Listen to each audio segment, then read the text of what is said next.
On est là pour une rencontre commune proposée avec la SCAM, que je remercie de cette initiative qui est vraiment de leur fête. Avant tout, c'est un partenaire précieux pour la CID, vous le savez. Nous dialoguons ensemble Nous dialoguons ensemble toute l'année sur les questions qui touchent aux auteurs et qui concernent le documentaire, même plus largement que les auteurs. Ça faisait donc particulièrement sens d'avoir une rencontre commune à Cannes. Cette table ronde, nous avons décidé cette année de la consacrer à la question de la rémunération des auteurs. La SCAM est donc un organisme de gestion collective qui réunit et qui défend les intérêts des auteurs toute l'année, et Simone nous en dira un peu plus sans doute. La CID est une association d'auteurs, ça faisait donc assez sens de se retrouver sur ces questions-là. Sans plus tarder, je vais commencer à présenter et le panel, sa spécificité, à savoir la rémunération des auteurs, qui est un sujet ancien et en même temps dont il s'agit désormais peut-être de se saisir collectivement, d'où le sens d'avoir une rencontre publique consacrée avec diversité d'acteurs autour de la table, que je remercie à ces questions-là, vraiment. Et sans plus tarder, je vais vous présenter les auteurs. Nous avons parmi nous, je vais les prendre dans l'ordre, Hélène Milano, réalisatrice, membre de la CID, qui a réalisé notamment Château Rouge, mais également des films comme Les Roses Noires précédemment. Nous avons Simone Bitton, qu'on ne présente pas en tant que cinéaste, tant elle est connue et identifiée, et par ailleurs administratrice de la SCAM, et qui dirige le groupe cinéma de la SCAM, si je ne me trompe pas. Nous avons Patrick Hernandez, qui est distributeur pour Next Film Distribution, et par ailleurs au bureau du SDI, et responsable du documentaire au sein du SDI, soit le syndicat des distributeurs indépendants, qu'on remercie aussi. Qui sont des gens qui défendent le documentaire en salle toute l'année. Il n'y a pas que Patrick, mais avec l'ensemble de tes camarades, vous êtes présents sur le documentaire toute l'année en salle quand même pour nous accompagner et les faire exister auprès des publics. Nous avons Judy Paratian, productrice connue et reconnue, qui a fait notamment Katie Blues, mais surtout Soulèvement récemment de Thomas Lacoste, voilà, qui produit depuis maintenant 15-20 ans, je crois, des documentaires qui sont à la fois audiovisuels ou en salle, avec à la fois une ligne et une qualité, là aussi qui est saluée professionnellement et collectivement. Tu es également membre du SPI et très présente sur ces questions professionnelles du documentaire toute l'année, à tous les niveaux. Et enfin, nous finissons avec Rachel Cordier, directrice générale de l'ALCA, soit l'agence pour le livre et le cinéma en Aquitaine. C'est donc l'agence qui en fait organise vraiment toute la structuration de la filière en Nouvelle-Aquitaine et qui est très présente sur la question de la rémunération des auteurs, mais qui pourra aussi faire des croisements avec ce qui se passe de façon transdisciplinaire ailleurs, de façon à parfois pouvoir aussi nous inspirer de bonnes pratiques qui dépassent un peu le cinéma. Ce panel étant fait, je vais juste rapidement vous présenter un peu le contexte dans lequel on s'inscrit. On a le sentiment, que ce soit à la SCAM, à la CID ou dans nos discussions collectives, vraiment qu'il n'y a jamais eu un tel besoin d'échange, d'un tel besoin et une envie du public de dialoguer en salle avec les cinéastes. Le documentaire est au cœur de quelque chose qui se passe, à savoir qu'on a une société qui se ferme de plus en plus et paradoxalement, les gens sont en demande pour parler à partir des films, ensemble, collectivement, et retrouver des espaces de dialogue. Ce mouvement-là, il va avec en même temps un mouvement de difficulté pour le documentaire sur lequel on reviendra. Et en même temps, donc on pourrait se dire que du fait de ces demandes du public qui sont grandissantes, de cette envie, de cette appétence qu'on salue, qui tous nous réjouit, je pense qu'on peut se le dire, ce qui témoigne d'un amour du cinéma documentaire aussi, qui n'est pas souvent assez salué, qui fait aussi mentir le fait que le documentaire n'aurait pas de demande du public. Nous, ce qu'on constate au quotidien dans les salles, ou enfin tous dans les salles, puisque c'est là que ça va beaucoup se passer dans notre discussion, c'est au contraire des demandes grandissantes. On pourrait se dire que cela va avec une reconnaissance du travail qui est porté en premier lieu par les cinéastes et les auteurs qui donc font ce travail-là, avec une reconnaissance du secteur et un accompagnement adéquat. Or, il se trouve que ce n'est pas tout à fait le constat qui est fait par l'ensemble des protagonistes autour de la table. Il y avait déjà une première étude en 2018, donc menée par la SCAM, qui alertait sur ces points-là. Il y avait une étude en 2020 qui était portée par ADOC et la SCAM ensemble, qui proposait des bonnes pratiques de rémunération pour aller plus loin, avec une espèce de manuel vraiment de comment rémunérer les auteurs. Récemment, la SCAM avec la CID ont mené une étude aussi auprès de leurs adhérents pour savoir combien d'entre eux étaient rémunérés. Bref, c'est un sujet qui est ancien, qui est porté par un ensemble de structures, que ce soit la SCAM, ADOC, dont on salue le travail à cet endroit-là aussi, mais la SRF, la CID, la boucle documentaire. On est beaucoup de structures d'auteurs qui sont très présentes sur ces questions-là. Et on a quand même le sentiment que ça fait 10 ans que c'est porté, et malgré tout, qu'on arrive à quelque chose qu'on n'arrive plus vraiment à faire avancer collectivement. Malgré, encore une fois, ce constat préalable qui est qu'il n'y a jamais eu autant de désir de rencontres de cinéma en salle, exprimé par les publics. Donc à partir de là, on s'est dit qu'on allait en dialoguer ensemble, qu'on allait essayer d'élargir les discussions, d'en parler avec vous. N'hésitez pas à demander la parole, c'est vraiment l'idée, c'est que ce soit vivant, que vous interveniez. On vous passera le micro, vous voyez que l'espace n'est pas très grand sinon, vous pouvez aussi parler sans. Et sans plus tarder, je vais donc commencer par passer la parole déjà aux cinéastes qui sont parmi nous pour savoir qu'est-ce que ça implique, qu'est-ce que c'est accompagner son film en salle. Est-ce que Simone, vous voulez commencer? Oui, d'accord. Donc, Comme ça a été dit, je représente ici la SCAM, qui est une société, qui est la société de gestion collective des droits d'auteur générés par nos films documentaires quand ils passent, quand ils sont diffusés en télévision. Mais ces films, même si c'est pas le corps de métier de la SCAM, disons, la SCAM s'intéresse quand même beaucoup, bien sûr, aux films documentaires lorsqu'ils passent au cinéma. Et voilà, et je suis chargée au sein du conseil d'administration de la SCAM de représenter cette petite voix du documentaire qui n'est pas fait pour la télévision, mais qui passe parfois à la télévision, mais qui enfin qu'on appelle et qui est le documentaire de cinéma. Et moi, ça fait 20 ans plus que lorsque je fais un film, on me demande de l'accompagner en salle. Et d'abord, je dois dire que, pour commencer quand même sur une note de bonheur, que c'est un bonheur pour nous. Je pense qu'aucun d'entre mes collègues ne me contredira. Pendant que nous faisons nos films, nous rêvons de ce moment où nous allons le présenter, où nous allons rencontrer ce public. Nous faisons des films très souvent sur des causes qui nous sont chères, qu'elles soient intimes ou sociétales. On s'y investit beaucoup. Et le fait de savoir qu'il y aura un moment où il y aura des gens devant nous qui recevront notre film et qui auront envie de prolonger la conversation avec nous, c'est un bonheur. Donc, on le fait avec bonheur. Disons qu'on commence à le faire avec bonheur et que c'est quelque chose qui est aussi très français, hein, et que ça aussi, nos amis, nos collègues cinéastes, documentaristes, et pas seulement documentaristes dans le monde, nous envient, parce qu'il y a un tissu de salles en France qui permet ça, encore et d'accompagner son film partout, dans le pays, partout où on veut bien de nous, et le public veut bien de nous partout où nous allons, et il veut tellement bien de nous que les salles de cinéma, bien souvent, ne veulent notre film que si nous venons avec lui. Voilà. Et donc, nous allons, une fois, 10 fois, 20 fois, 30 fois, 40 fois, 50 fois, 100 fois, et de plus en plus, parfois même 200 fois. Je viens de déjeuner avec une réalisatrice qui fait partie, avec Lina Soualem, qui fait partie de notre jury de la SCAM pour décerner le prix de l'Œil d'Or, qui m'a dit qu'elle a pas compté, mais elle est sûre qu'elle a fait plus de 200 débats avec Bye Bye Tibériade. Elle m'a dit peut-être 250, je ne sais pas, plus de 200, j'en suis sûre. Et je lui ai posé, parce qu'elle n'avait pas eu le temps de répondre à notre questionnaire dont je vais parler. Elle m'a dit, j'ai pas eu le temps de répondre au questionnaire parce que je suis trop sollicitée. Alors, je lui ai dit, mais alors les questions, c'est très simple. Le questionnaire qu'on a fait circuler parmi 300 auteurs, réalisateurs qui ont sorti un film documentaire en salle pendant les 3 dernières années, il posait des questions très simples. Combien de débats avez-vous fait avec votre dernier film? Avez-vous été payé? Combien? Par qui? Puis voilà, hein, il y avait peut-être encore 2 ou 3 questions qui décomposaient mais ces questions essentielles-là. Et donc j'ai dit à Lina, il y a une demi-heure, alors combien? C'est donc plus de 200. Combien tu as été payé? Rien. Sauf pendant les 2 derniers mois où j'avais vraiment plus de quoi payer mon loyer, donc j'ai commencé à oser un petit peu comme ça, à dire: «Ah, m'a dit on ne pourrait pas trouver un moyen», tout ça.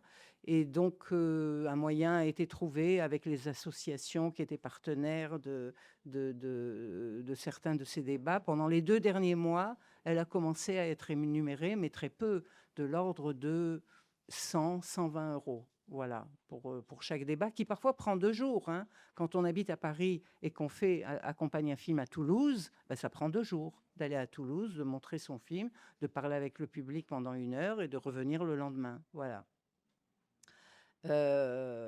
Donc voilà, il y a un communiqué sur le site de la SCAM qui donne les résultats un peu plus à partir de demain, vous aurez un peu plus en longueur les résultats de ce sondage qui n'est pas vraiment scientifique, hein, parce que répond qui a le temps de répondre, qui veut bien répondre, mais quand même, ça donne une idée. Et l'idée, c'est que 45% des auteurs, en tout cas qui nous ont répondu, ont fait plus de 50 débats, plus de 50 déplacements, hein, hors de chez eux. Ce qui veut dire qu'il y en a qui en ont fait 200, justement, hein, et beaucoup qui en ont fait 100, je dirais. Et parmi les gens qui nous ont répondu, 84% ont dit qu'ils n'avaient rien touché pour tous ces déplacements, ou très très peu. Le détail, vous l'avez dans les chiffres que nous... En gros, c'est ça, quoi. La rémunération est quasiment inexistante. On le savait avant de lancer ce questionnaire, mais c'est quand même mieux d'avoir des chiffres. Et on aimerait bien, d'ailleurs, et c'est une demande que nous faisons auprès des instances responsables du cinéma, pour le CNC, pour ne pas le nommer. On aimerait bien que le CNC lance une vraie étude sur ce sujet. Ils ont les moyens statistiques, enfin voilà, plus que nous en tout cas, et puis ça serait des chiffres inattaquables. Mais le constat est celui-là.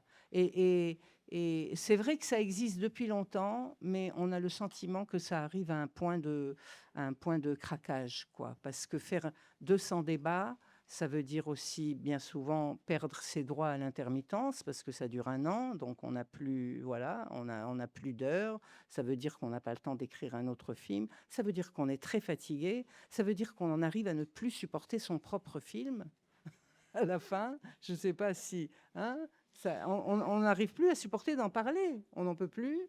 Et puis surtout, on aimerait bien être payé un peu, un minimum. On devrait. C'est quand même des gens qui se lèvent. Un auteur qui accompagne son film, c'est quelqu'un qui se lève le matin, voilà, qui fait sa valise, qui part, qui travaille et qui revient le lendemain et zéro. Voilà. Et ce n'est plus possible. Voilà. Donc, on est là pour essayer d'en parler tous ensemble et de lancer des pistes de solutions. Bah, moi, le témoignage que je peux apporter, il est très semblable à ce que tu racontes. C'est vrai que Château Rouge, qui est le film donc, qui est sorti en janvier 25, moi, j'ai fait à peu près une centaine de débats. Il y en aura sûrement encore, puisque la vie d'un film documentaire, c'est long. Et ça peut... Moi, je fais encore aujourd'hui des projections des Roses Noires que j'ai fait en 2012. Et j'en fais chaque année. Bon, après, le pass culture nous a amené une autre restriction, mais ça, c'est autre chose. En tout cas, moi, je voudrais apporter un témoignage. Ça fait longtemps que je milite pour cette question parce que je trouve que c'est central. Entre deux films, les auteurs de films documentaires, c'est un moment hyper fragile et c'est le moment où on se retrouve devant un choix quand même un peu dingue. C'est qu'évidemment qu'on sait que notre film, il va vivre si on l'accompagne en salle et que si on l'accompagne pas en salle, non seulement on en a envie, parce que cette rencontre avec le public, elle nous nourrit pour la suite même de notre travail et qu'on a envie de rencontrer ce public, mais aussi on sait que sinon il peut pas vivre sans qu'on fasse ce travail. Mais d'un autre côté, évidemment, le travail qu'on fait souvent pour l'écriture du film suivant, c'est super long. C'est des maturations longues, c'est beaucoup de travail, de recherche, souvent de documentation avant même le premier mot. Et en fait, dans ce moment entre deux films, eh bien, on se retrouve non seulement avec cette possibilité de perdre si l'on est, parce qu'on est souvent rémunéré, donc il y a les droits d'auteur et il y a le salariat. Et le salariat nous permet d'avoir le statut d'intermittent. Donc, on travaille tout le temps, mais on n'est pas payé tout le temps. C'est le principe de l'intermittence. Et dans ce moment-là, en fait, il se trouve que, effectivement, moi, c'est peut-être 15% de rémunération sur l'ensemble des... Et les seules fois où j'ai été rémunérée, c'est par des associations intermédiaires, c'est-à-dire que ce soit la CID, Cinéphare. Vous voyez, c'est des associations qui, à un moment donné, c'est leur mission, et là, par là, je vais être rémunérée. Mais c'est vrai que de se retrouver dans la situation qui est dingue, de se dire, j'ai déjà fait tant de débats, je suis en train de perdre mon intermittence. Enfin, j'ai pas 12 ans, ça fait longtemps que je travaille dans ma vie, j'ai pas envie de me retrouver au RSA. Et pourtant, il y en a qui vont se retrouver au RSA parce qu'en fait, on se dit, on va pas abandonner le film. Mais en fait, c'est assez insupportable de se dire, non seulement je me sens un peu, voilà, quelque part fragilisée. Et le mode de rémunération, c'est une autre question et j'espère qu'on va pouvoir un petit peu l'aborder parce qu'effectivement, le plus souvent, c'est du droit d'auteur accessoire, alors qu'en fait, c'est un travail. Et ce travail, il doit être salarié parce que imaginez bien que tous les auteurs qui seraient rémunérés en cachet et que ça compterait pour leur intermittence, non seulement ils tombent pas dans le trou entre deux films, Et on a des familles, on a, je sais pas, des crédits, des loyers. C'est quand même sérieux, quoi, de ne pas tomber dans le trou entre deux films. Et aussi, cela permettrait de préparer le film suivant sans être comme ça. Donc, en fait, cette question du mode de rémunération, c'est un vrai sujet. Il me semble qu'on doit l'aborder et qu'on essaye d'imaginer peut-être quelque chose qui résolve cette question et le comment. Et c'est vrai que parmi les intervenants qu'on a là, Rachel, j'avais envie de vous passer la parole parce qu'il se trouve qu'on voit bien que ce qui se joue articule à la fois la situation des auteurs, mais aussi la capacité des territoires, évidemment, à continuer à avoir une animation culturelle à égalité.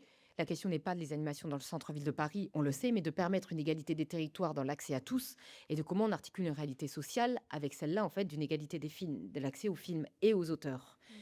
À l'ALCA, par ailleurs, vous avez fait une étude qui vous permet de pointer certains constats aussi. Là aussi, toujours la question des faits, d'y revenir, de sortir du ressenti est importante. Et peut-être tu peux nous en dire un petit peu. Oui. Merci, merci Pauline. Donc oui, on a fait mener une étude sur la situation des auteurs et des autrices en région Nouvelle-Aquitaine, qui est donc la région dans laquelle je travaille. Cette étude, elle a été menée par Raphaël Laforgue et elle... Il faut rester comme ça. Comme ça. Voilà. Très bien, merci. Elle a été menée par Raphaël Laforgue et elle va évidemment confirmer les constats que tu partageais à l'instant, la question du travail invisible, du travail non rémunéré, de toute la préparation, et puis la volatilité des rémunérations. Et de toute façon, le grand constat, c'est une précarité absolument partagée, en fait. La précarité, elle est de toutes et tous. Genre 90% des auteurs qui ont répondu, c'est quand même 250 répondants, hein, ont répondu qu'ils touchaient moins de 10 000 euros de droits d'auteur par an. Enfin, un tout petit peu moins, 85%, je crois. Donc, et droits d'auteur, dont droits de diffusion. Et bien, on sait que les droits de diffusion ont aussi beaucoup baissé. Donc, on est quand même sur ces constats-là. Dans ces mêmes données, Raphaël montre très bien aussi que entre 2020 et 2025, sur les répondants, on n'a que 33% qui déclarent avoir été rémunérés au moins une fois pour présenter son film. 33% en 5 ans ou 6 ans. C'est donc très peu. C'est, comme vous le disiez, systématiquement pas rémunéré ou très rarement rémunéré. Sachant que nous, à l'agence, mais on n'est pas... Enfin, je veux dire, on fait ce qu'on peut aussi, mais on est donc coordinateur du mois du documentaire. Et sur les films qui rentrent dans le catalogue de ceux que l'on propose, nous, agence, on rémunère toutes les présentations et tous les accompagnements de films. On le fait aussi d'ailleurs systématiquement sur tous nos dispositifs d'éducation au cinéma, bien sûr. Et j'évoque ça parce que, en fait, pourquoi on le fait? On le fait parce que nous, en plus, on s'occupe aussi du livre et que c'est une posture que de rémunérer systématiquement toute personne qui intervient. Ça, c'est vraiment dans notre ADN. C'est une posture aussi parce que on sait... et je pense que vous le savez bien mieux que moi, qu'il y a un rôle de prescription dans l'accompagnement d'une œuvre, au sens où on accompagne sur une œuvre donnée pour les œuvres futures, et on conquiert aussi un public via cet accompagnement. Et pour nous, c'est précieux, je veux dire territoire, parce que donc c'est pour cette conquête du public que l'on rémunère et que l'on souhaite que vous puissiez venir accompagner vos œuvres. C'est évidemment aussi pour la présence dans les territoires, hein, pour l'animation du territoire, quand même des espaces de dialogue citoyen précieux, notamment par les temps qui courent, je dis temps de raréfaction de l'argent public notamment. Et puis, c'est aussi, et j'évoquais donc le mois du documentaire ou l'éducation au cinéma, ce sont aussi des dispositifs qui nous incitent en fait à organiser cet accompagnement. Et donc, nous, à notre endroit, on a décidé que si on était incité, cela veut dire que c'était un choix politique et que donc en choix politique, on rémunère en fait. Et c'est là où peut-être qu'il y aura aussi à discuter de l'articulation avec les grandes tendances et les grands souhaits du CNC de favoriser ce que nous, on appelle dans nos conventions territoriales les axes 3 et 4, donc qui se chargent de traiter des questions de diffusion et d'éducation aux images. Eh bien, comme c'est une des grandes priorités portées par le CNC, je pense qu'on peut complètement, de manière assumée, remettre la question de la rémunération des auteurs et des autrices au cœur de cette priorité. Ce qui est aujourd'hui pas tout à fait le cas, mais c'est aussi en train de se faire, hein, cette priorité. Donc ça, c'est important. Et juste, après, peut-être sur les solutions, on y reviendra ou dans un deuxième temps. Juste, en tout cas, je peux me faire le témoin de certains chemins qu'on a parcourus sur le livre, notamment. On a eu aussi des grands combats nationaux sur la rémunération des auteurs quand ils viennent dédicacer leurs livres. Et il y a des solutions qui ont été trouvées. Elles ne sont pas complètement généralisées, mais il existe des choses. Mais juste, peut-être teasing, ces solutions, elles n'ont été que collectives à l'échelle quasiment de la chaîne de valeur, ou en tout cas du secteur, donc de toutes les mailles en solidarité. C'est-à-dire qu'elles ne reposent pas sur un seul maillon. C'est tout le monde qui a contribué pour réussir à trouver la solution. On pourra y revenir. Voilà. Pardon. Ce qui me permet de passer la parole aux autres acteurs qui ont accepté d'être là, à savoir la production et la distribution représentées par vous deux. Peut-être, Julie, tu peux aussi nous dire quels sont tes constats déjà en première. Oui, tout à fait. Moi, je vais partir d'un exemple très récent qui est le film Soulèvement, donc de Thomas Lacoste, qui est un long métrage documentaire qui est sorti le 11 février par jour de fête. Je pense que c'est important de comprendre en fait quelques éléments très concrets pour voir là où il y a des problèmes et là où il y a certainement des opportunités pour des solutions. Tout d'abord, un film comme ça, quand un distributeur prend ce film, je dirais d'abord, quand un réalisateur décide de réaliser un film comme ça, mais c'est le cas aussi de vos films, et je vois d'autres personnes dans la salle qui se reconnaîtront, ils font pas des films pour faire des films, une œuvre d'art dont ils seront fiers et qui ira éventuellement au César. C'est pas ça l'enjeu. L'enjeu de ces films, c'est de rencontrer un public, éventuellement de partager une pensée et de recueillir un dialogue. Voilà. Donc l'enjeu de ces films, c'est profondément d'être présent en salle et si possible d'être accompagné par les réalisateurs. Donc d'emblée, l'ADN de ces films, on sait que ça va être un accompagnement.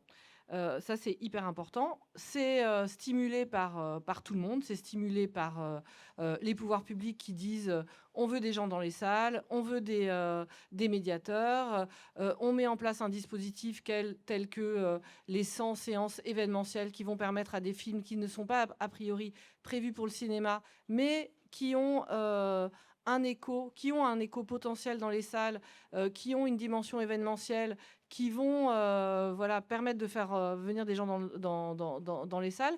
Donc, on accepte que certains films audiovisuels puissent être présentés au public à travers ce dispositif des 100 séances événementielles. Donc, tout ça pour dire qu'à la base, il y a une volonté politique hyper claire, très assumée, et d'ailleurs, on peut tout à fait s'en réjouir.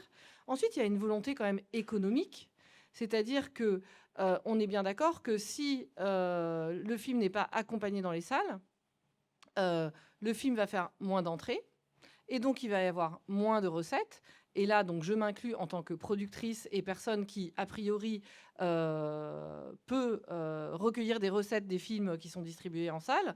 Mais dedans, il y a tout le monde, en fait. Il y a le distributeur, l'exploitant, donc le producteur, la productrice, les distributeurs et puis éventuellement les auteurs réalisateurs. Donc en fait on est tous partie prenante et donc il y a vraiment une articulation politique et économique, je pense, à l'endroit de l'accompagnement des films qui est très importante à saisir. J'ai un deuxième point sur la temporalité. Donc si je reviens à l'exemple de Soulèvement, en fait au départ les films, il y a une date de sortie. C'est pour ça que Jour de fête, par exemple, s'appelle Jour de fête, c'est-à-dire que le mercredi, le film sort, et à partir de là, c'est parti, c'est la fête, on y va, on sort le film en salle, et a priori, on l'accompagne un petit peu.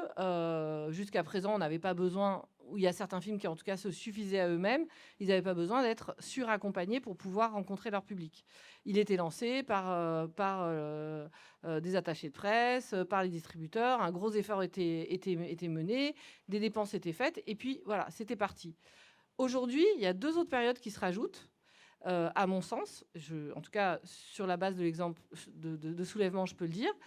Soulèvement, il est sorti 9 mois en fait avant le 11 février, donc on l'a sorti en juillet, pardon, le 8 juillet, au milieu de nulle part, au Festival d'Avignon. Il n'était absolument pas attendu. On a bénéficié du soutien du réseau Utopia qui a dit on a envie de tester pendant l'été comment résonne ce film avec le public. Ça a été génial. C'était déjà, je crois, plus de 200 dates pendant l'été on les a pas toutes faites, mais je pense que c'était pas un été de vacances, en tout cas pour le réalisateur. Donc il y avait déjà toute cette période qu'on a appelée pré-sortie. Ensuite, il y a eu toute la période des avant-premières. Donc là, on est l'été. Ensuite, il y a eu les avant-premières qui se sont faites partout en France entre septembre et février. On est arrivé donc le 11 février avec déjà une centaine de séances accompagnées. Alors 20 000 entrées. Donc on arrive, on a déjà un super bouche à oreille. De nouveau, ça bénéficie à tout le monde parce que le travail du distributeur, il est un peu plus facile aussi parce que les gens ont entendu parler du film. Le travail des exploitants aussi parce qu'ils se disent ah bah tiens ça marche, on y va. Mais donc il y a eu quand même déjà 9 mois de travail. Après je vais revenir sur la question de la rémunération. Donc ça, c'est la deuxième période que je vois qui n'a pas toujours existé. Et il y a une troisième période qui se rajoute maintenant. Et de nouveau, c'est à la fois une joie et une charge de travail pour tout le monde, pas seulement pour le réalisateur, mais vraiment pour tout le monde, qui est la période, je dirais, en gros, maintenant, nous, on est en 15e semaine ou 16e semaine, je ne sais plus, et on continue à accompagner le film dans une démarche beaucoup plus proactive qui, là, est portée beaucoup plus par toujours le réalisateur, lui il est toujours là, la société de production moi-même et une structure de production dite à impact. C'est-à-dire qu'on passe dans une dimension qui n'est plus seulement liée à la volonté de faire des entrées en salle, mais qui est liée à la volonté d'un continuum du film vers la société, je dirais, vers l'impact, vers la société. Et ça, c'est un travail qui peut continuer pendant des mois.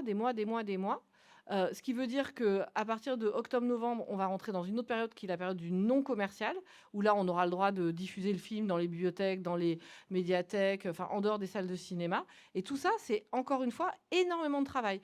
Et moi, j'insiste sur un truc, c'est que le travail, il n'est pas seulement le fait du réalisateur ou de la réalisatrice qui va en salle. Ça, c'est énorme, c'est effectivement au moins 2 jours de travail, mais il faut aussi s'organiser. Ces personnes-là ont une famille, des enfants, doivent prendre parfois leur billet de train, etc. C'est aussi tout un travail de la part du distributeur. Moi, Jour de Fête me disait, nous, on a l'impression parfois d'être une agence de voyage parce qu'ils ont, je ne sais pas combien de films à la fois et ils doivent organiser tout ça. C'est énormément de gens à mettre en commun. Donc tout ça, c'est énormément de travail. Voilà. Donc ces 3 périodes, à mon avis, elles sont très très importantes.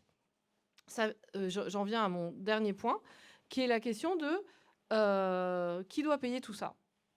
On voit bien que qui doit travailler, c'est en priorité le réalisateur parce que les salles, elles demandent dans ce cas-là le réalisateur en priorité. Nous, maintenant, ce qu'on a mis en place, c'est des capsules vidéo, d'ailleurs avec notre distributeur. On a une dizaine de capsules vidéo qui répondent à des questions très précises qu'on a pu observer que c'était un peu toujours les mêmes questions, plus une présentation. Enfin bref, on a un petit kit qui permet aux salles de cinéma de pouvoir avoir la présence. D'ailleurs, nous, on a insisté sur le fait qu'il y ait le réalisateur, mais aussi les 2 productrices. On est 2 productrices et le premier assistant du réal, parce que ça donne une parole très intéressante sur l'ensemble de la vision du film. Donc ça, maintenant, on le met en place. Donc sur qui doit payer et qui doit travailler, le distributeur, évidemment. Il se trouve que Jour de Fête, et nous, on l'avait négocié dès le début, nous a donné une certaine somme. Bon, je ne vais pas dévoiler tout ça là tout de suite, mais en tout cas, on parle d'une toute petite somme. Si je la par débat, et c'est pas tous les débats, et c'est pas ad vitam aeternam. Voilà, c'est mesuré, mais ça rentre dans les frais de sortie du distributeur. Si je rapporte cette somme à un salaire, c'est-à-dire si cette somme doit être payée au cinéaste sous la forme d'un salaire, on est en dessous du SMIC, clairement. Voilà. Donc ça pose quand même une question de droit du travail, qui n'est pas du tout anodine et moi je considère que c'est pas seulement le distributeur qui est responsable, c'est aussi les producteurs parce qu'on est quand même les premiers employeurs, des cinéastes et donc ça nous met forcément, à un endroit de responsabilité. Nous, on est face à des gens qui sont extrêmement précaires, qui sont moi, la plupart des auteurs avec lesquels je travaille, ils sont au RSA. Comment dire? Leur mode de fonctionnement, c'est le RSA, quoi. Après, de temps en temps, ils sont intermittents, mais ils sont pas du tout, tout le temps intermittents. Et les droits d'auteur, ça vient pas, c'est pas du tout, suffisant. Donc voilà, je crois que j'ai dit un petit peu les premiers éléments de, comment dire? Que je pouvais dire du point de vue de la production. Maintenant, on est tous très heureux que ce travail ait été fait parce que c'est 80 000 entrées et on aurait fait peut-être 20 000 entrées si, s'il n'y avait pas eu 200 débats accompagnés, 170 par Thomas Lacoste, le reste sans Thomas Lacoste. Mais c'était indispensable, sinon, évidemment, les gens n'auraient pas été dans les salles. Mais j'ai pas très bien compris, excuse-moi. Thomas Lacoste a été rétribué pour les 160. Non, pas Ah pour oui. les 160. Il y a eu une somme qui a été négociée dès le départ parce qu'on savait très bien. Bon, donc vous l'avez rétribué, vous faites C'est pas partie vous, de... c'est pas vous, c'est Enfin, le distributeur. oui, C'est pas moi, c'est c'est un cas complètement atypique, formidable. On vous félicite, mais tu es bien consciente que c'est complètement atypique. mais même. Donc, attends. c'est à saluer. Ouais. Pardon, excuse-moi, excuse-moi, Simone, je te coupe. Moi, c'est la 3e fois que je négocie pour les auteurs et maintenant je négocie pour mes auteurs documentaires qui vont montrer les films, même dans les bibliothèques, etc., pour qu'ils aient un petit quelque chose, en plus des droits.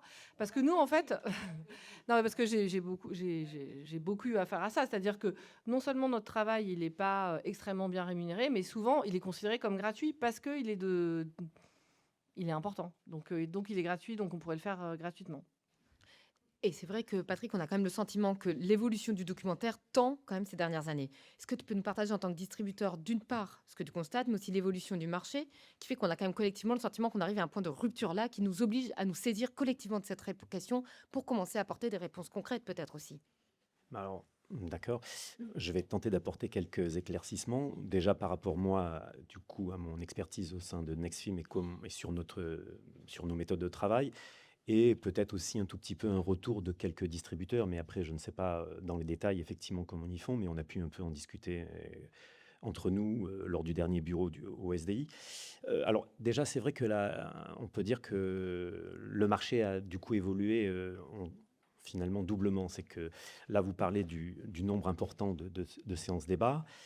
Peut-être que ce nombre de séances débat a aussi augmenté ces dernières années, mais c'est surtout, il y a une chose qu'on constate pour les distributeurs qui font essentiellement ou en partie du long métrage documentaire, c'est que maintenant on en arrive à un point où les exploitants, s'ils n'ont pas une séance débat, je pourrais dire que presque 75% des exploitants ne prennent pas le film. Donc du coup, on est aussi, nous, obligés en tant que distributeurs d'essayer de privilégier cet accompagnement par le réalisateur ou la réalisatrice, mais aussi des fois par d'autres intervenants, qui soient de l'équipe du film ou spécialistes ou experts, etc. Et du coup, avant le Covid, c'était pas forcément une obligation, voilà. En tout cas, quand il y avait une séance débat, le cinéma, pour un certain nombre, prenait quand même le risque de pouvoir prendre quelques séances derrière, ce qu'on appelle des séances, voilà, des séances, mais du coup sans débat. Et là maintenant, on en arrive que sèche, voilà. Et là maintenant, on arrive que pour moi, je disais que alors 75% des cinémas demandent une séance débat, mais sur les 75% qui me demandent une séance débat, c'est une séance sèche, où derrière, il n'y a même pas une deuxième séance ou une troisième séance. Donc on se retrouve dans cette logique où on est aussi obligé d'essayer qu'il y ait au minimum une centaine de séances débat, voire l'idéal, la moyenne 150, et puis pourquoi pas 200. Et du coup, ce qui implique effectivement, du coup... un investissement très important du réalisateur, de la réalisatrice ou de d'autres intervenants, voilà. Et avec tout ce que ça aussi incombe, c'est des fois, c'est pas juste à Paris la séance débat, mais en province. Et si c'est une tournée, ben, ça peut être une tournée de 3 à 5 jours. C'est souvent des petites tournées de 3 à 5 jours, voilà, en tout cas en ce qui nous concerne. Et puis du coup aussi l'autre facteur, c'est que du coup avant le Covid, je pense que la programmation des films dits fragiles, des films d'auteur et des films documentaires commençait un tout petit peu à devenir un peu plus difficile, mais je crois qu'on s'en rendait pas trop compte. On se dit, oh, ben, c'est passager ou ce genre de choses. Puis après, il est arrivé le Covid, où là, ça a été du coup exponentiel. Mais en réalité, un peu avant le Covid, c'est un peu l'arbre qui cachait la forêt. Il y avait déjà des problèmes de fréquentation, parce qu'il y avait déjà les plateformes, mais avec le Covid, voilà. Et donc là, maintenant, indépendamment du nombre de séances débat, il n'y a pas forcément plus les recettes en face. C'est que moi, j'ai constaté que quand à un moment donné, je faisais une séance débat accompagnée, on pouvait en tout cas être entre 100 et 150 personnes dans une salle. Là, maintenant, c'est entre 30 et 80 personnes. Pour un certain nombre. Voilà. Et du coup, ce qui veut dire que quelque part, les recettes sont moindres. Et donc, du coup, déjà, si ce n'est pour le distributeur de pouvoir arriver à amortir les frais de cette séance, c'est déjà un peu plus compliqué. Alors après, je pense aussi que donc, on a parlé des auteurs-réalisateurs, on a parlé des producteurs-productrices, mais aussi au niveau de la distribution, je pense qu'il n'y a pas qu'un distributeur. Il y a du coup des distributeurs qui ont sûrement une structure un peu plus importante, dont certains bénéficient des fois d'une aide au programme, donc qui quelque part peuvent plus facilement du coup amortir leurs frais d'édition et pourquoi pas dans ce cas-là effectivement participer à la rémunération du coup des intervenants. Puis après, il y a aussi d'autres distributeurs qui ont des structures plus petites, donc moins de trésors de guerre, moins de trésorerie, et encore de... Comme ça, voilà. Et du coup, d'autant plus ces dernières années, et je ne parle pas de 2025, avec la baisse de fréquentation de, je crois, 22 millions de spectateurs. Et voilà. Et donc, du coup, dans ces petites structures, certaines donc, peuvent postuler à l'aide sélective. Et du coup, l'aide sélective, c'est la prise en charge par le CNC du coup, d'une partie des frais d'édition. Voilà. Encore faut-il avoir l'aide sélective. Voilà. Et donc, du coup, quand un distributeur, petit ou moyen, a l'aide sélective, effectivement, ça lui est là, lui aussi plus facile de pouvoir rémunérer. Voilà. Mais est-ce qu'il existe des aides directement fléchées sur la rémunération des auteurs? Parce que là, c'est les aides globales à la sortie du film, ce qui vous oblige à faire des choix, rémunérer l'auteur ou, par exemple, faire la promotion du film directement. Du coup, est-ce qu'il existe un guichet d'aide directement fléché? Alors, à ma connaissance, non. Du coup, par contre, cette aide sélective, du coup, comme ce sont des frais, il faut qu'on présente des frais éligibles, du coup, à ces frais de sortie. Donc, bien sûr, les frais de déplacement, d'hébergement, de repas et la rémunération sont des frais éligibles. Du coup, voilà. Mais c'est pas l'aide qui est fléchée. L'aide, elle est fléchée sur les frais liés à la sortie. Il Voilà. n'y a pas des soutiens Non, c'est- Donc, ce qu'il disait, c'est qu'il n'y avait pas de soutien là. Il y a, les aides à la rémunération sont éligibles à en fait être en frais opposables, si vous voulez, mais il n'y a pas d'aide de guichet spécifiquement fléchée là-dessus. Non, sinon, ouais, en tout cas, je Et en connais pas. fait, on voit bien que dans ce qui se dit, c'est que tout le monde se renvoie la balle. En fait, à la fois, on voit bien la temporalité de l'action culturelle en troisième partie, les producteurs, en fait, on est un certain nombre d'acteurs autour de la table, et c'est vrai que ça fait 10 ans qu'on se renvoie la balle les uns les autres, et au final, à la fin, en période de restriction de marché, ce sont les auteurs qui trinquent, pour le dire simplement. Alors, du coup, je vais un peu continuer. Du coup, au niveau maintenant, pour arriver de la prise en charge du coup des intervenants, moi, pour ma part, si j'ai une aide sélective, du coup, d'abord, je suis obligé d'honorer dans mon rendu des comptes les frais que j'avais dit que j'allais faire. Et donc, comme du coup, pour déposer sur une aide où je dis que je vais dépenser 30 000 euros, donc si jamais je suis aidé, je peux. Enfin, il faut que. Non, voilà, si je demande 15 000, il faut que je dépense 30 000.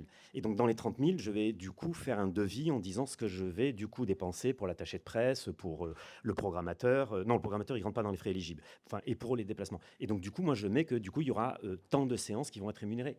Et donc, après, normalement, je ne suis pas forcément tenu de respecter le fléchage des dépenses que j'avais fait. Mais du coup, si je suis aidé, je peux le faire. Là, puisque tout à l'heure, vous me demandiez mes dernières sorties. Le sang et la boue, j'avais eu l'aide sélective. J'ai pu rémunérer le réalisateur et un autre expert qui était un peu le co-scénariste. Je ne l'ai pas fait pour toutes les séances. Voilà, parce que du coup, quand on est aidé, par exemple, sur une aide sélective à 15 000 euros et qu'on met 30 000 euros de frais de sortie, je veux dire, on dépasse les 10 000 euros en frais de programmateur et d'attaché de presse, et voilà. Donc du coup, alors après, du coup, les exploitants quelque part participent à ces séances débat, mais quand ils le font rarement en totalité des frais de transport et d'hébergement et de repas, mais généralement on fait souvent un partage 50-50. Donc déjà le distributeur, il a ce coût-là, ce qui ne veut pas dire que c'est pas pour ça que les réalisateurs et les actrices ne doivent pas être payés. Et puis il y a un certain nombre de cinémas qui ne prennent pas en charge ça. Et donc, du coup, c'est à la charge à 100% des distributeurs. Et donc là, si jamais on n'a pas une aide sélective ou l'aide au programme, on ne peut qu'espérer que le film fasse 10 000 entrées. Et quelle est la moyenne de recettes, d'entrées depuis quelques années au niveau des documentaires? Maintenant, on en arrive à se dire que si on atteint 5 000 euros, 5 000 entrées, pardon, 5 000 entrées, on n'est pas totalement déçu. Mais 5 000 entrées, ça fait 11 000 euros de recettes par distributeur. 11 000 euros, on n'a pas couvert les frais de sortie de film. Voilà. En tout cas, ce que j'ai pu voir, c'est qu'à chaque fois que j'ai demandé à un exploitant, alors je ne sais pas comment font les autres distributeurs, mais certains me l'ont dit, qu'en tout cas, c'était fin de non-recevoir pour demander à un exploitant de prendre en charge, en plus des 50% qui le font, ou quelques-uns de vraiment l'ensemble des frais, la rémunération. Eux, ils disent qu'ils ne peuvent pas aller au-delà de ça. Après, on sait aussi que depuis quelques années, là, on commence à voir aussi quelques exploitants qui ferment. Et alors, il y en a toujours eu, puisqu'il y a des salles qui s'ouvrent, mais je crois que le chiffre a quand même un peu augmenté. Comme on voit certains distributeurs, d'ailleurs, arrêter aussi, quand on voit des producteurs Eh ben, arrêter, et in fine, tout à fait. évidemment. Alors, du coup, je sais qu'il y a des distributeurs qui, du coup, depuis le Covid ou pour d'autres raisons, finalement, souffrent, et certains aussi déposent le bilan. Il y en a toujours eu.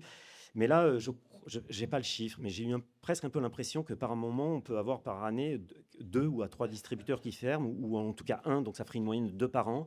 Mais il n'y en a pas tant que ça des distributeurs. Et plus il y a...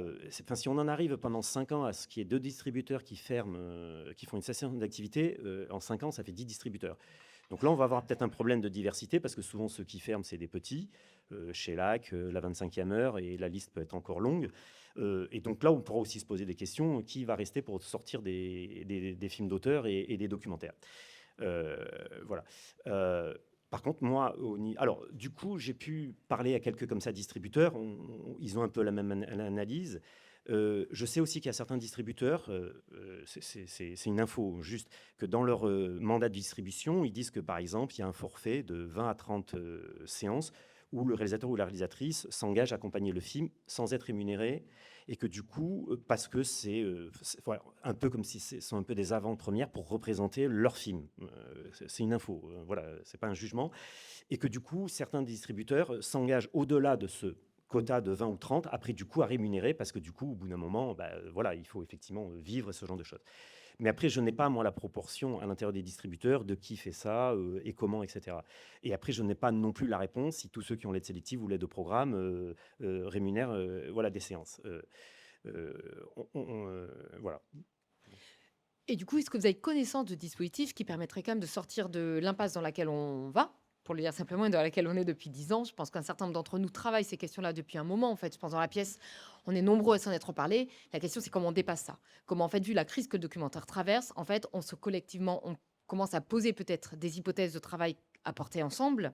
Est-ce que vous connaissez des dispositifs qui permettraient de prendre en charge collectivement, en fait, en mettant vraiment tout l'action culturelle, qui le fait déjà, les distributeurs, les producteurs, que tout le monde abonde, le CNC, les régions, je pense qu'on est tous concernés, en fait, qu'on articule les différents niveaux aussi nationaux, territoriaux, puisqu'on voit bien qu'il y a cette question-là qui se passe et une question temporelle. On est sur cette double problématique et les auteurs sont à la croisée de ça. Est-ce que vous connaissez des dispositifs, que vous avez des hypothèses de travail aussi, peut-être? Avant les pistes de où trouver de l'argent, hein, en fait, je pense que c'est important ce que tu viens de dire là sur les quelques cas où les distributeurs font signer, c'est-à-dire quand ils signent un mandat de distribution, ils s'assurent d'avance d'un certain nombre, et ça me paraît tout à fait normal, hein, quand c'est de l'ordre de 20 ou 30 séances.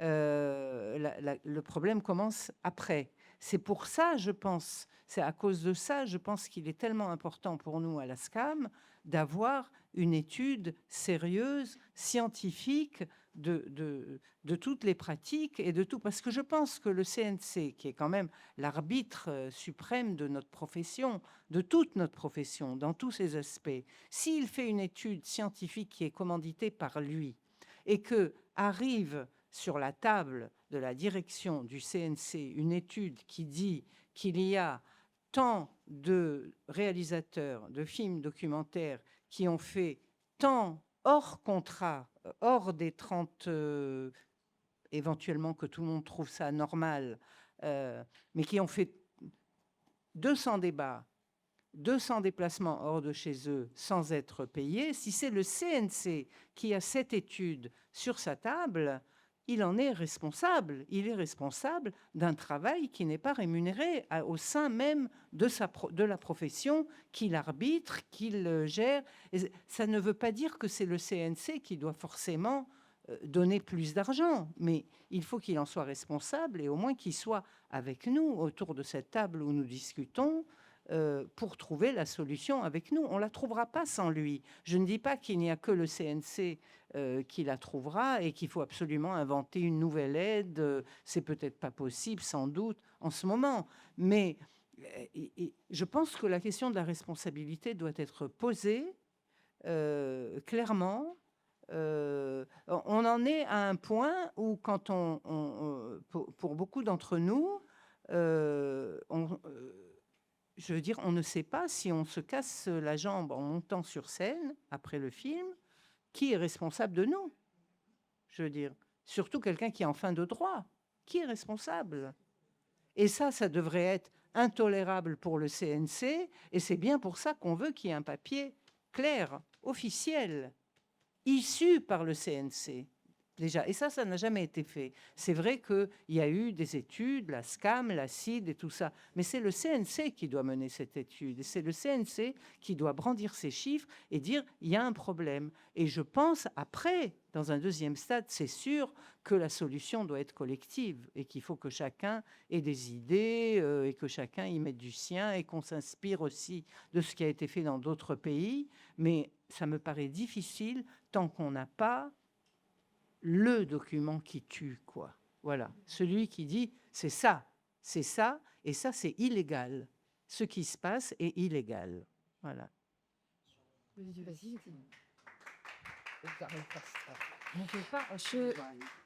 Je voulais aussi, oui, et je voulais aussi apporter juste un témoignage. Je ne sais pas ce qu'on peut en faire, mais pour moi, je sens un hiatus. Et par exemple, dans mon expérience, le très grand appétit du public pour le cinéma documentaire, on le rencontre en salle, c'est là, c'est exprimé par le public, etc. Et puis, bizarrement, eh bien, c'est quand même le genre qui est le plus fragilisé sur la distribution. Moi, ça m'interroge, en fait, cette espèce d'écart entre le nombre de salles qui ne vont pas montrer du documentaire et l'accueil incroyable avec le public. Comme s'il y avait une étape qui ne fonctionnait pas. Enfin, en tout cas, il y a un hiatus. Et la deuxième chose que je peux constater, c'est que quand on me fait une demande directe, ça peut être une association telle, j'en sais rien, Amnesty, la Ligue des droits de l'homme, ça peut être une intervention, un conseil général, n'importe quoi. À ce moment-là, la question de la rémunération, moi je la pose, elle pose jamais problème. C'est-à-dire qu'on me dit, oui, combien? Moi je dis, bah, du coup, ce que je vous demande par contre, c'est que ça se fasse en salle. Donc je ramène le film dans la salle. Et effectivement, ça règle le problème de la remontée de la valeur. Mais là, à ce moment-là, quand je dis, bah oui, d'accord, mais quand même, il faut que je sois rémunérée, ça ne pose jamais problème. Là où ça pose problème, c'est quand effectivement, bah, on sort un film, le distributeur nous dit, on est super content que le film sort, vous allez faire tant de dates, etc. Et là, on sent qu'on est dans une économie qui est beaucoup trop fragilisée parce qu'on ne peut pas discuter de cette chose-là vraiment, en fait. Et il y a des raisons. C'est pas que les gens ne veulent pas ou je ne sais quoi. C'est qu'il y a une fragilité économique. En tout cas, ça fait 2 hiatus qui, moi, m'interrogent. Ouais, je suis d'accord. Juste, je voulais dire une petite chose. Moi, j'ai entendu jusqu'à il y a très peu de temps, je voulais savoir ce qu'il en était, que le CNC considérait que la rémunération des auteurs n'était pas éligible dans les frais. Maintenant, elle l'est, mais au début, donc il y a eu Elle une. n'est pas fléchée, mais Voilà. elle n'est pas obligatoire. Voilà. Elle est éligible. Donc, on est passé du stade où elle n'était pas éligible, c'est-à-dire que les frais de sortie du distributeur qui étaient en partie subventionnés ne pouvaient pas inclure une rémunération pour les auteurs. Maintenant, c'est le cas. Évidemment, c'est pas obligatoire. À quand, en fait, l'étape d'après, ça serait que ces heures, enfin que ce travail-là soit rémunéré sous la forme de salaire. Parce que le problème, c'est que ça peut pas être juste de l'argent comme ça. On peut pas donner de l'argent comme ça de la main à la main à un auteur, et l'auteur ne peut pas toujours facturer. Donc il faut trouver une forme précise à ça, et peut-être un bonus qui serait donné par le CNC aux distributeurs qui rémunèrent ce travail je sais pas, ou aux producteurs, je sais pas si. Oui, oui, mais bon, moi, je veux bien que ce soit les distributeurs parce que bon, quand on a travaillé des années sur un. Non, mais ça voudrait dire d'autres. Ça voudrait dire d'autres moyens à mettre en Le place. problème, c'est le nombre des entrées, en fait. Je veux dire, non, mais j'ai pas besoin... Enfin, voilà, c'est ça que... Le problème, c'est que c'est la rentabilité du truc. Oui, mais c'est un cercle, Ouais, bien sûr. c'est un cercle vicieux.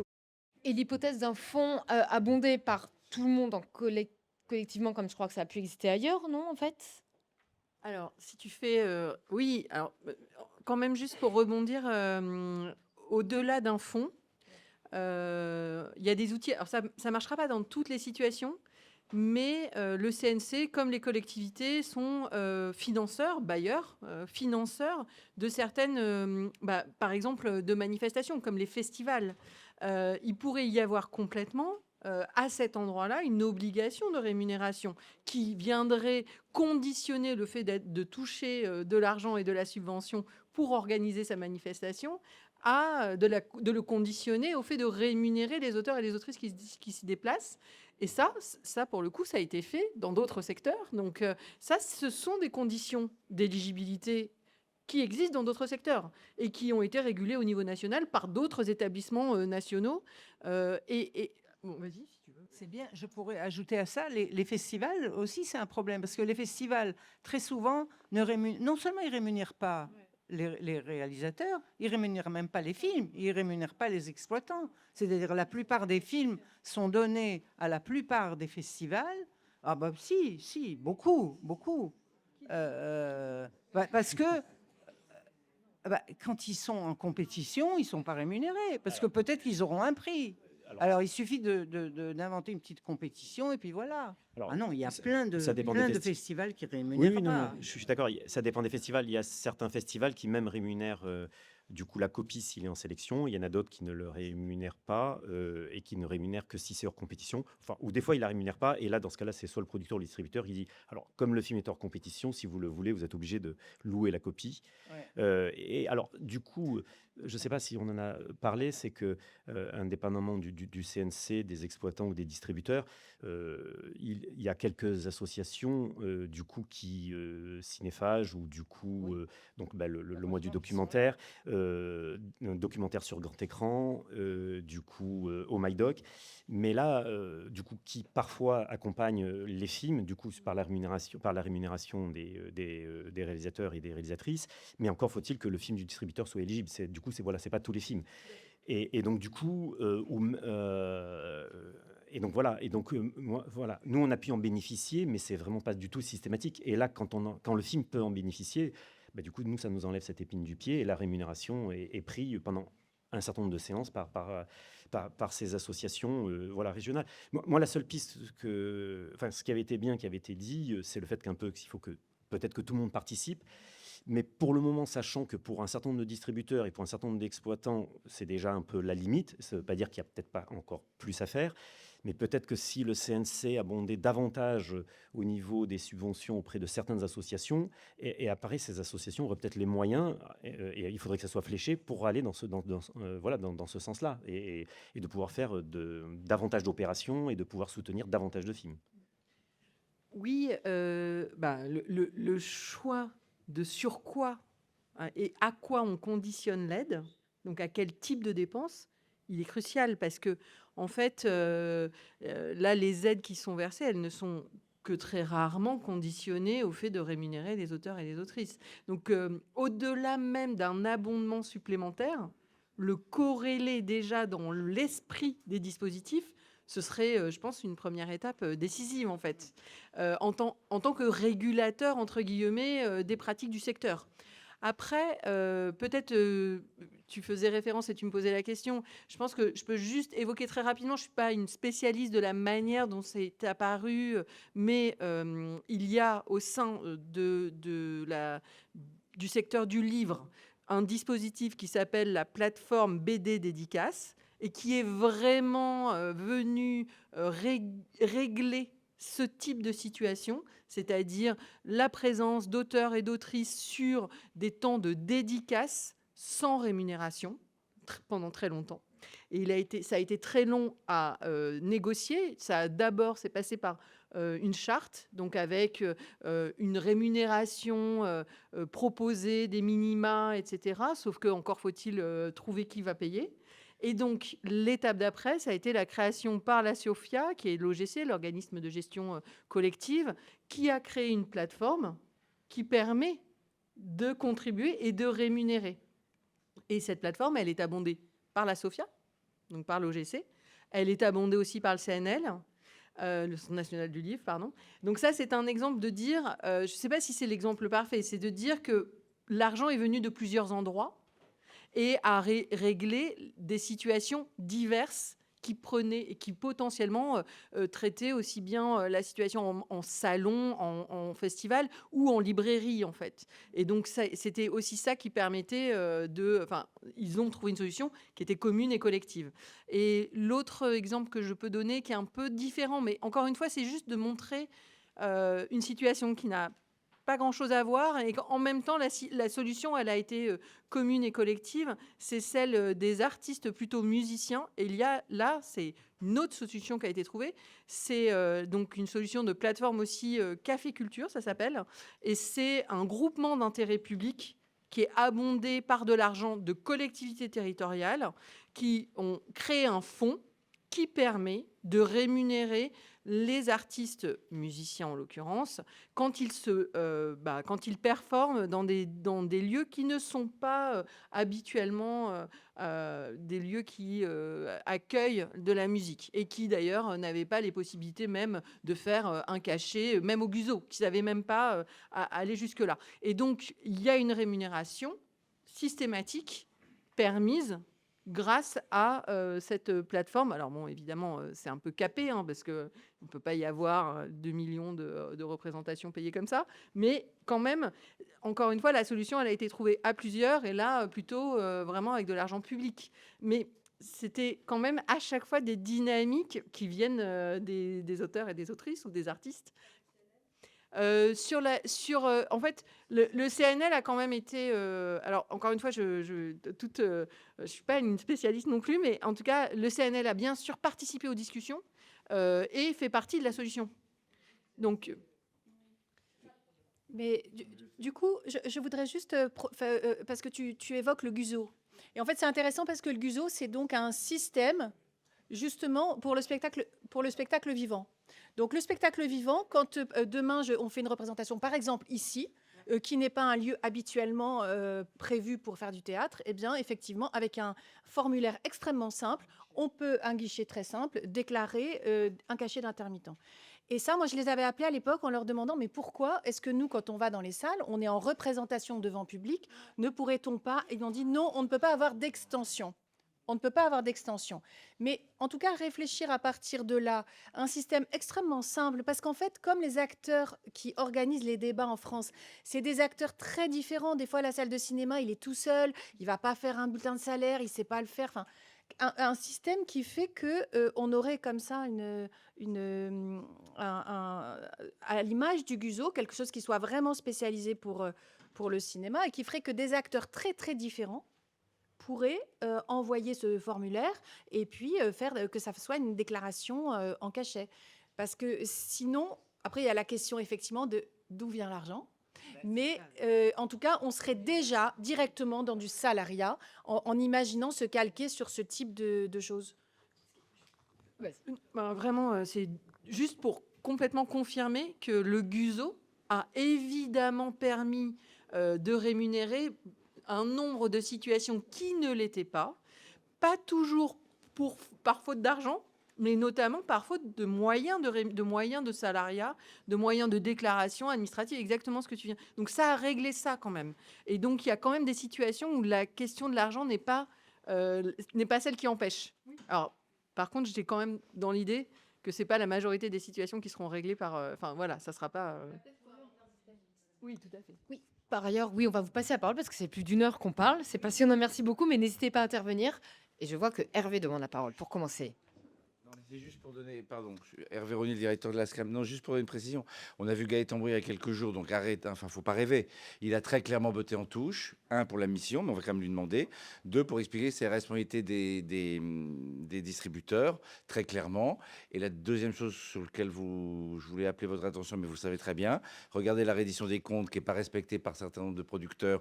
Le CNC serait susceptible normalement de contrôler que ça a été fait au moment de la restitution par le producteur des comptes, et ça n'est pas fait. Pourquoi? Parce que le CNC n'a pas le temps, n'a pas les capacités d'auditer l'ensemble des comptes. Donc voilà, ne rêvons pas. Moi, je pense qu'il y a une vraie responsabilité des distributeurs. Je comprends très bien que pour des tas de raisons, y compris économie dans un secteur extrêmement fragile, c'est compliqué. Mais voilà, le vrai problème, c'est que le CNC n'a pas très envie de s'en mêler en ce moment. Et deuxièmement, il y aura un problème de contrôle qu'il faut quand même avoir en tête. C'est-à-dire à supposer que, parce qu'il ne va pas flécher des aides spécifiquement pour ça, mais il va dire c'est dans le cadre des aides que je confie aux distributeurs, on aura du mal de toute façon à le contrôler. Donc il y a quand même c'est pas pour botter en touche par rapport au CNC, mais il faut quand même qu'on ait conscience de ça. On n'aura pas dès demain matin une aide du CNC forte. Donc il faut privilégier, malgré tout, enfin, moi c'est ma conviction à la SCAM, on en parle avec Anja Unger, notre présidente, c'est de privilégier le dialogue avec les distributeurs, de reprendre ça. Rémi Lenné avait commencé l'année dernière, il avait reçu, et on avait reçu des distributeurs. On se connaît finalement assez mal entre la SCAM et les distributeurs. Il faut qu'on relance cette question, parce qu'il me semble que malgré tout, on ne peut pas toujours attendre tout du Père Noël. Il faut qu'on se parle de ce sujet beaucoup plus qu'on ne l'a fait. Je ne parle pas de mauvaise volonté des uns et des autres. Hein. Je dis juste, on ne se parle pas assez d'institution à institution. Il faut absolument qu'on le fasse. Et c'est merci à la CID d'organiser ce débat. Mais je crois que ça me paraît fondamental. Ok. D'accord. Je vais me lever juste parce que c'est un peu désagréable d'essayer de regarder à travers les têtes. Donc, bonjour, Anja Unger, présidente de la SCAM. Je rebondis sur ce que vous venez de dire et j'ai l'impression qu'il faut penser peut-être une solution à deux niveaux. Il faut effectivement une solution purement administrative et pourquoi pas copier un Guzo qu'on appelle Guzo Cinéma, j'en sais rien, un truc du style. Le formulaire existe, il n'y a certainement pas énormément de choses à changer. Si ça a été créé une fois, je ne vois pas pourquoi ce serait compliqué d'en créer un deuxième couloir de nage qui sera spécialisé pour ce cas de figure. Et ça permettrait déjà à tous ces événements qui sont soit portés par des associations, par des petites mairies, par des bibliothèques qui ont très souvent d'ailleurs envie de payer. Ça c'est pas du tout. Et eux, comme tu disais, très vite, dès qu'on pose la question, alors je viens et vous avez un petit budget. Bien sûr, on a un petit budget et la question est plutôt, mais comment je vais vous payer? Donc, si cette partie-là peut déjà couvrir cette partie du problème. Et de l'autre côté, effectivement, il y a la grande question de cette fragilité qu'on sent dans ce domaine de l'exploitation. Distribuer un film documentaire en salle, c'est pas, entre guillemets, un grand parcours gagnant économique pour le distributeur, pas toujours pour l'exploitant, mais encore moins pour l'auteur. Et moi, j'ai envie de dire quand même une chose, parce qu'il y a un truc qui me choque toujours profondément. Ça fait 25 ans que j'entends cette discussion. On part dans les salles, on accompagne, on fait ça parce que c'est ton film. Bah oui, c'est mon film. Mais quand j'entends, il y a de l'argent pour l'attaché de presse, il y a de l'argent pour ceci, pour cela. Et je trouve ça normal que les gens soient payés. Mais je ne trouve pas normal que tout le monde est d'accord que l'auteur fait ça pour l'amour de son film. C'est pas possible, on peut pas continuer comme ça. C'est vraiment pas contre des gens ici, mais je pense qu'il faut qu'on se mette tous d'accord. C'est une situation qui est inacceptable et qu'on va faire tous ensemble et on sorte à ce que ça se termine par une bonne solution, que ce soit le CNC, que ce soit autre chose. Mais je pense, basta, ça va. Alors, Bravo, Agnès.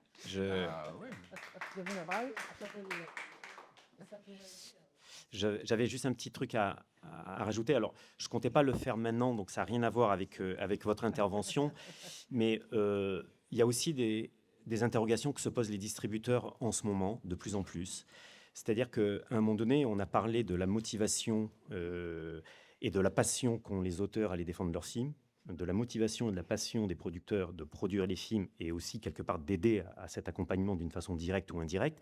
Et donc après, du coup, les distributeurs qui s'emparent après à ce moment-là du film et de s'engager avec motivation et aussi passion pour défendre les films, donc en organisant des séances débat, mais même en faisant des programmations, on va dire, simples, en sortie nationale ou en continuation. Et du coup, par contre, on se heurte souvent, et d'autant plus depuis le Covid, alors je ne critique pas les exploitants, c'est pas une cible, mais à quelque part avec un engouement beaucoup moindre. Si ce n'est pour certains cinémas fragiles d'auteurs ou pour le documentaire. Et donc, du coup, on a un travail. Et là, à un moment donné, c'est un peu comme si notre passion et notre motivation se retrouvent un tout petit peu. Voilà. Enfin, donc, le travail de programmation est devenu beaucoup plus compliqué. Et par moments, on sent moins cette motivation qu'ils pouvaient avoir. On sent aussi qu'ils ont, qu'ils ont, du coup, et c'est pour ça aussi que quelque part, ils prennent maintenant beaucoup moins de risques. Et donc, comme ils prennent beaucoup moins de risques, du coup, ils vont encore moins sur ce genre de films fragiles et de documentaires. Et je pense, ça n'appartient qu'à moi, mais je sais aussi partagé par un certain nombre de personnes, maintenant, on est quelques distributeurs à se dire, est-ce qu'on ne va pas sortir un peu moins de documentaires dans notre ligne éditoriale, dans notre line-up? Et c'est une question que je me pose depuis maintenant 2 ans. Alors, et j'allais dire juste autre chose par rapport à ça, c'est que vous parlez de cet investissement et que tout travail mérite salaire, etc. Je l'entends bien. Alors, ça n'a rien à voir avec le distributeur, mais parce que nous, distributeurs, on est censé avoir un salaire. Mais encore faut-il que les petits distributeurs se versent un salaire de façon régulière, parce qu'on a aussi ce genre de problème de précarité. Pour certains au niveau du SDI, voilà, après pas pour tous, bien sûr, au niveau du SDI, je rassure. Voilà, c'est que sortir un long métrage de fiction, on va dire que si on dit que c'est 3 mois pour travailler la sortie en amont, ou 6, prenons 3 ou 6, c'est pas grave. Généralement, après, si le film n'a pas un gros succès, ça va durer 3 mois après. Donc on parle d'une implication de 2 fois 3 mois. Quand un distributeur s'engage sur un documentaire, c'est 3 ou 6 mois pour préparer le film, et c'est le même temps long que vous pour accompagner le film pendant 1 an et demi à 2 ans. Et donc, si on fait 2500 entrées, 5000 ou 7500 entrées, et que non seulement on ne rentre pas dans nos frais d'édition, c'est que non seulement on perd de l'argent, mais en plus, ça nous a pris énormément de temps, autant que vous. Voilà. Alors moi, pour ma part, je ne sais pas ce que font. C'est pas des excuses. Je parle moi juste d'infos puisque là où je vais dans le sens du coup de monsieur, c'est de dialoguer, de savoir aussi les problématiques de chacun. Moi, pour ma part, toutes les séances qui se font de chacun des films, et ça va jusqu'à 5 films par an, qui se passent à Paris ou Île-de-France, je suis présent aux séances débat. Après, je ne suis pas obligé, mais je me dis que je me dois, d'abord parce que ça m'intéresse, et je ne vais pas laisser aller l'auteur, réalisateur ou réalisatrice tout seul à une séance débat à Paris qui est à côté de chez moi. Voilà. Et je fais quelques tournées, on va dire 3 tournées dans l'année de 5 jours, parce que soit c'est parce que c'est ma région d'origine, ou parce qu'à un moment donné, il y a une importance quelconque par rapport à un événementiel et ce genre de choses. Donc voilà, c'était juste pour aussi préciser ça. C'est que voilà, nous aussi, les distributeurs, on donne beaucoup de temps et pas forcément aussi pour arriver à... voilà. On en est bien conscient. Ouais, ouais. Je vais juste rebondir en tant que distributrice, en partie en complémentarité. Ah oui, il faut que je me mette debout, pardon. Bonjour. Violaine Les Alchimistes, parce que c'est un débat qui, évidemment, nous, est important pour nous au sein des alchimistes depuis de nombreuses années. On est dans des précarités, effectivement, qui, je pense, sont réelles. Elles sont assez méconnues parce que souvent, la distribution est un métier qui est un peu opaque aux yeux de certains et je pense que ça doit passer effectivement par plus de dialogue et de compréhension les uns des autres pour pas opposer, et ça serait le pire des écueils, je crois, d'opposer les précarités, parce qu'en fait, on est quand même un écosystème qui est fragile et c'est ensemble qu'on peut être plus fort. Je crois pas que ça soit en rejetant ou la responsabilité sur les distributeurs ou sur le CNC seul qu'on va s'en sortir. Je pense qu'il faut avoir une pensée collective, la construire pour essayer de trouver des outils, parce qu'effectivement, il y a plein de problèmes d'ordre très pratico-pratique qui se présentent à nous quotidiennement. On ne peut pas faire d'intermittence quand on n'a pas le statut producteur. Enfin, voilà, on se retrouve avec des micmacs pas possibles qui prennent aussi du temps et pour des bouts de ficelle pour les uns et pour les autres. Donc, ça n'est pas une solution sur le long terme. Après, j'abonde complètement dans le sens de ce que Patrick, évidemment, vient d'énoncer. C'est-à-dire qu'à un moment, on se retrouve à distribuer des films qui sont pour la plupart et en très grande majorité complètement déficitaires. C'est une réalité. Donc, on est en fait extrêmement extrêmement nous-mêmes paupérisés. Alors moi, j'ai un forfait, entre guillemets, de 1 000 € systématiquement pour chaque sortie nationale, mais dans nos économies, c'est évidemment dérisoire aux yeux de certains, mais c'est déjà beaucoup par rapport à ce que certaines, pour l'auteur, évidemment, pour l'auteur, qu'on paye quel que soit le nombre de projections débats accompagnés. Et ça ne veut pas dire qu'on attend 20 ou 30 dates, parce que nous, il y a beaucoup d'auteurs-réalisateurs qui ont effectivement passé plusieurs années à travailler sur des films, qui sont déjà en état de précarité quand ils arrivent à la sortie de leur film, et qui ne peuvent pas faire 20 à 30 dates gratuitement. En fait, ils ne le peuvent juste pas. Donc, on ne leur demande pas, mais on a comme ça une somme forfaitaire. Et évidemment, on espère pouvoir atteindre un point d'amortissement qui serait déjà la base d'un bon début pour nous, qui n'est pas toujours, auquel on n'arrive pas toujours à parvenir, qui permettrait d'abonder cette enveloppe. Mais je pense qu'en fait, c'est des bricolages dont il faudrait sortir. Et moi, je serais extrêmement encline à ce qu'on pense un outil en commun. Enfin, là, en fait, je pense que l'heure n'est pas du tout, surtout actuellement, avec tant de menaces transversales pour les uns et pour les autres, à en tout cas opposer nos fragilités et nos précarités. Je pense qu'au contraire, il faut repenser collectivement, et je crois que l'heure appelle vraiment à ça, en fait, à se mettre autour d'une table, réaliser les économies des uns et des autres, parce que Julie, vous travaillez pendant des années, et c'est indéniable. Nous, on ne ferait pas notre travail s'il n'y avait pas le vôtre, évidemment, en amont, et aussi, évidemment, ça va de soi, des auteurs-réalisateurs. On aimerait tant pouvoir plus soutenir, y compris dans les MG, y compris dans des tas de mécanismes qui aujourd'hui, en fait, ne peuvent plus se réaliser. Enfin, nous, quotidiennement, plein de petites boîtes du SDI, si tu veux, portent des films sur lesquels on se dit, mais on a l'impression qu'on ne va plus y arriver, quoi. On ne va plus y arriver. Et ça, c'est en regardant notre aval à nous, c'est-à-dire l'exploitation, les réalités de programmation, les réalités économiques qui se posent à nous, où il y a de moins en moins de frais qui sont pris en charge quand même par les exploitants, sur lesquels il y a de plus en plus de charges qui pèsent sur nos épaules. Donc, je ne crois pas qu'on puisse dire ça, c'est la responsabilité des distributeurs. Dans un monde idéal peut-être, mais pas dans celui des films qui nous intéressent majoritairement, à mon avis, ici. Voilà. Et par ailleurs, au-delà de celle du CNC, c'est vraiment l'idée de cette discussion-là, c'est de te dire qu'il faut amorcer une discussion. On a entendu que l'ASCAM, vous étiez prêt en fait à le lancer. Donc je pense qu'on peut dire au nom de la CID qu'on y participera. Violaine, on entend que les distributeurs seront autour de la table. L'idée, c'est peut-être d'acter collectivement. Voilà, la DG, Magali Armand, DG du SDI, le confirme. Merci Magali. Mais effectivement, c'est cette idée collective d'essayer de penser que là, en fait, la situation est telle que de toute façon, les solutions anciennes qui faisaient que l'édifice tenait malgré tout sont en train de craquer, quoi. Vraiment. Est-ce qu'il y a d'autres prises de parole, ou est-ce qu'on se dit qu'on donne rendez-vous, en fait, peut-être avant l'été, collectivement, pour lancer ces travaux aussi ensemble, sous l'égide accueillie peut-être par la SCAM? Avec grand plaisir. Alors, avant l'été, je suis prudent parce qu'on a deux, trois trucs à faire. Mais Avant la fin de l'année? Ah oui, ça c'est sûr. Non, avant la fin de l'année, Voilà. c'est sûr. J'étais en train de dire à Anya qu'il fallait se mobiliser à la rentrée. Donc, voilà, je pense que c'est essentiel, car je le répète, les sociétés d'auteurs et les distributeurs se connaissent mal sur un plan, je veux dire, collectif, et il faut qu'on change ça. On connaît par cœur les producteurs, hein, je crois qu'on peut le dire, ils ne m'écoutent pas, mais c'est pas grave. Mais par contre, on ne connaît pas très bien les distributeurs. Donc je pense qu'il faut qu'on se crée, y compris l'économie, etc. On est un peu loin de ça, donc faisons-le. Écoutez, la CID est une association d'auteurs qui travaille main dans la main avec les exploitants et les distributeurs. Voilà. On sera ravis de faire le Et la lien. SCAM. Voilà, Voilà. absolument. Ok. Merci à toutes et à tous.